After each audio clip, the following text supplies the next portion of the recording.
সুনীল বরণ কালিন্দী, বন্দুবরাজপুর, সিমলাপাল, বাঁকুড়া থেকে লিখছেন, বেরো বেরো বেরো এখান থেকে। ওহ, গায়ে কি বিকট গন্ধ!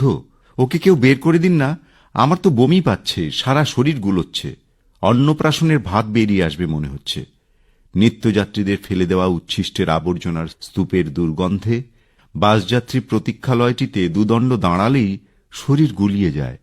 তবুও চড়া রোদের হাত থেকে মাথা বাঁচাতে নাকে রুমাল গুজে অফিস ফেরত আমরা কজন ঠাঁই নিলাম।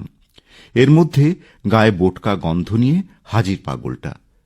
ছেঁড়া ফাটা হাঁটু পর্যন্ত গোটানো প্যান্ট, উদম শরীর, জট ধরা চুল আর কাঁধে ঝোলা।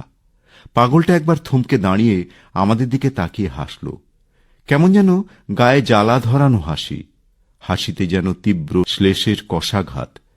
তারপর কারো কথায় ভ্রুক্ষেপ না করে আবর্জনার স্তূপ ঝোলায় ভরে জায়গাটা পরিষ্কার করে যাত্রীদের দিকে আরেকবার তাকিয়েই বেরিয়ে গেল। সেই চোখের ভাষায় কত না বলা কথা যেন ফুটে উঠল, অপরাধ ক্ষমা করবেন বাবুরা। জীবনের পরিহাসে আমি ব্রাত্য, পরিচয়হীন পাগল।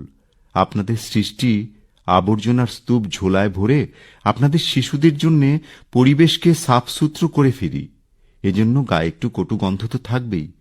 এমনি এখনই পাশের স্কুলের ছাত্রছাত্রীরা বাস ধরার জন্য হুড়মুড় করে এখানেই এসে ভিড় করবে, যেখানে সেখানে বসে পড়বে। তাই ওদের বসার জায়গাটা একটু পরিষ্কার করে দিলাম। পাগলটা যেন সকলের গালে একটা সজোরে চড় কষিয়ে গেল।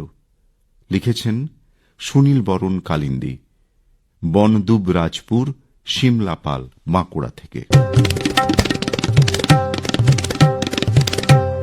সজল কর্মকার, গ্রাম পোস্ট, আদিত্যপুর, শান্তিনিকেতন, বীরভূম থেকে লিখছেন,